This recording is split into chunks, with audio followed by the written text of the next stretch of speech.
Les relations entre les pays les plus puissants du Moyen-Orient, dont l'Arabie Saoudite, l'Égypte, la Turquie et l'Iran, sont dans une position remarquablement plus harmonieuse par rapport aux années passées. Mais bien que cela ait rendu la région plus paisible, de vieilles blessures risquent encore de se rouvrir. Ces dernières années, les relations diplomatiques au Moyen-Orient, en Afrique du Nord et dans le monde arabe se sont considérablement améliorées. L'accord de rapprochement entre l'Arabie Saoudite et l'Iran en mars 2023, après une rupture de 7 ans des relations diplomatiques, a été l'exemple récent le plus notable parmi plusieurs cas similaires dans la région, bien que les moteurs de ces rapprochements soient divers et que de nombreux points sensibles et conflits persistent dans la région. Ils font tous partie d'une tendance plus large d'amélioration des relations au Moyen-Orient. Aujourd'hui, chez Terra Bellum, la recomposition du Moyen-Orient.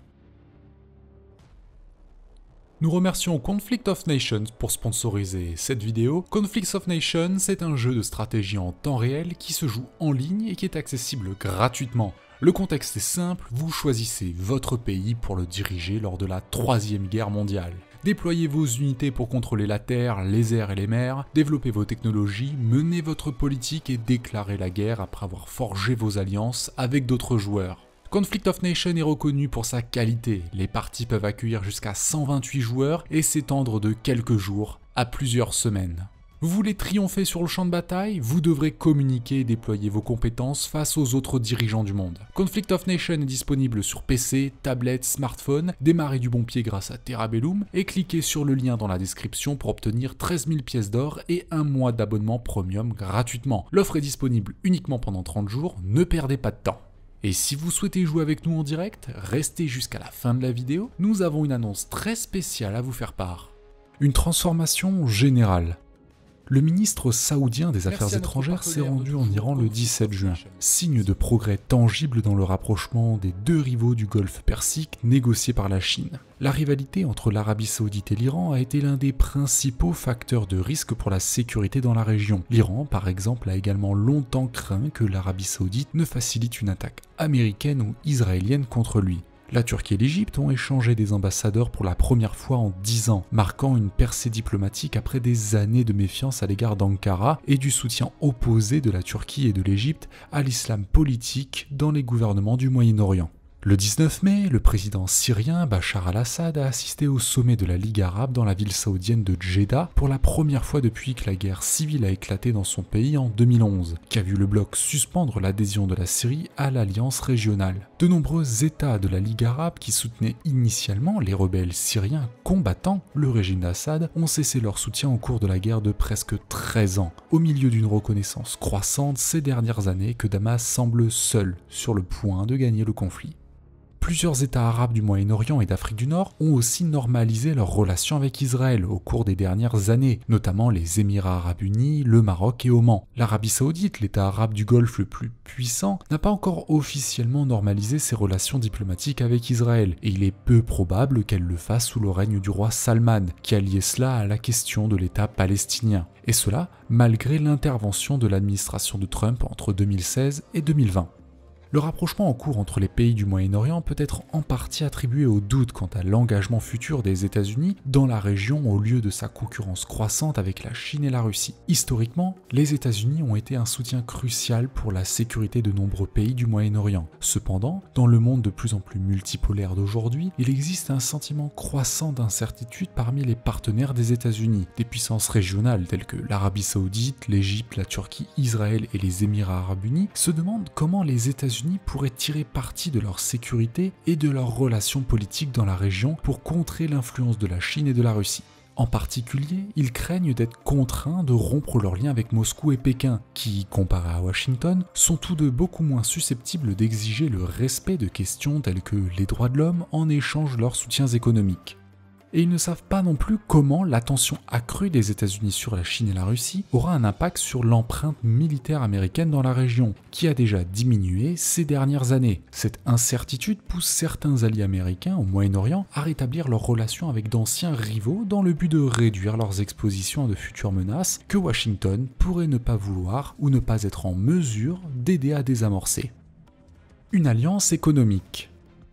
Un autre moteur important du réchauffement des relations entre anciens rivaux au Moyen-Orient est la nécessité de créer des opportunités d'investissement et de commerce en période d'incertitude économique mondiale. Jusqu'à récemment, les pays considéraient que les impératifs politiques sous-tendant leurs divers différends les uns avec les autres valaient les coûts économiques. Ce calcul, cependant, a changé ces dernières années alors que l'économie mondiale a été confrontée à des défis importants, à commencer par la pandémie de Covid-19 en 2020, suivie de l'invasion de l'Ukraine par la Russie en 2022. De plus en plus de pays de la région ont commencé à reconnaître l'importance de travailler ensemble pour trouver des solutions collectives qui atténueraient les conséquences néfastes sur leurs économies et renforceraient leur résilience globale face aux défis mondiaux croissants. Cela a à son tour poussé certains pays à mettre de côté des rivalités politiques qui nuisaient autrefois à leurs économies. Le commerce bilatéral, par exemple, de l'Égypte et de la Turquie a augmenté de 22% en 2022 et augmentera probablement encore dans le cadre des efforts récents des deux pays pour normaliser leurs relations, ce qui permettra aux entreprises et aux investisseurs égyptiens et turcs d'accroître leur coopération.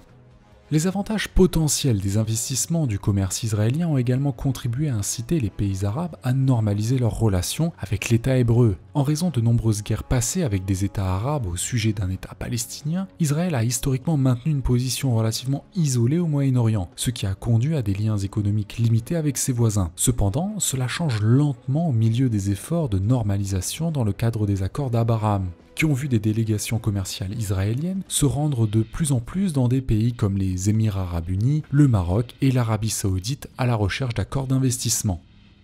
Une alliance sécuritaire.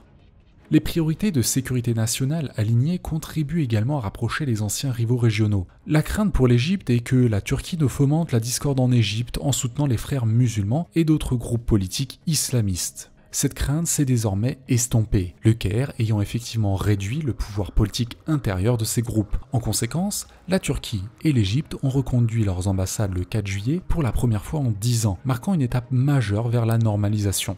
De plus, l'Arabie saoudite et l'Iran ont un intérêt commun en matière de sécurité nationale à renforcer la communication afin de pouvoir désamorcer les conflits potentiels, même si leur rivalité reste puissante. À cette fin, les deux gouvernements ont convenu de rétablir les relations bilatérales le 10 mars, et l'Iran a depuis rouvert son ambassade à Riyad, bien que l'Arabie saoudite n'en ait pas fait de même à Téhéran.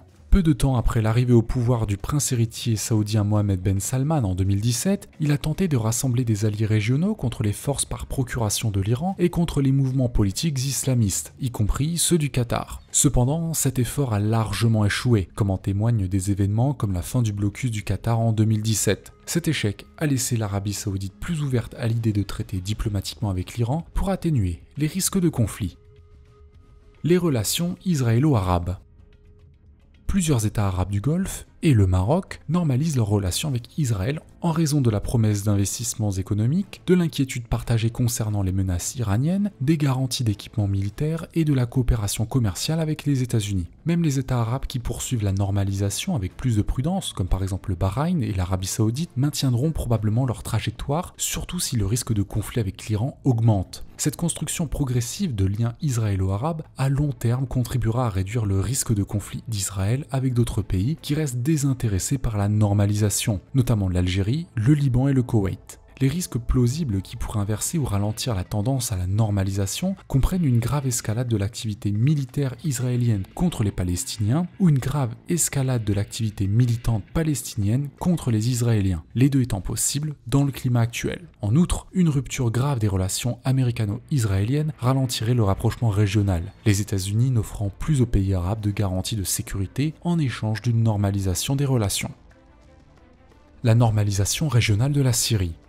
Le monde arabe au sens large est en train d'accepter la réalité que le gouvernement du président syrien Bachar al-Assad est là pour rester. Pour Assad, dont le gouvernement n'est plus traité comme un paria du monde arabe, les avantages politiques de normalisation sont clairs. Même si le reste de la région se méfie encore de l'intensification de la coopération économique en raison des risques persistants de sanctions.